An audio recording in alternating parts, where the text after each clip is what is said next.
এর ভিত্তিতে দেশটা ভাগ করা হলো। আমরা সংখ্যাগরিষ্ঠ এই দেশে, তাও আমরা একটাও হিন্দু রাষ্ট্র পেলাম না। আর যারা সংখ্যালঘু তারা দুটো মুসলিম রাষ্ট্র পেল, আবার এখানেও তারা অধিকার পেল। তাহলে আমরা কি বোকা?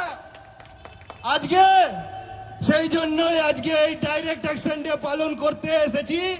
আজকে এই বাংলায় সকল সনাতনী হিন্দুদেরকে ঘোষণা করছি, যেইভাবে তারা লাহোর ঘোষণায় বলেছিল কি হিন্দু আর মুসলমান একসাথে থাকতে পারবে না, মুসলমানদের জন্য আলাদা পৃথক দেশ চাই।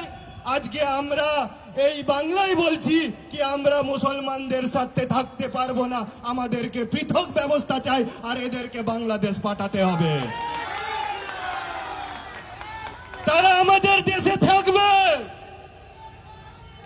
আমাদের দেশে থেকে আমাদের খাবে, আমাদের পড়বে, আমাদের মেয়েদের সাথে লাভ জিয়াদ করবে, আমাদের জমি দখল করবে।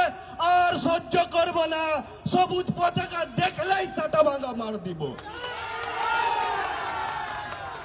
কোন মসজিদে মাইক লাগানো থাকে, কোন জিহাদির বিরিয়ানির দোকান থাকে, কোন জিহাদির হালালের মাংসের দোকান থাকে, এই বাংলায় কটা মাদ্রাসা বেঁচে থাকে, এই 4 বছরের মধ্যে দেখিয়ে দিবে হিন্দু সুরক্ষা সমিতি।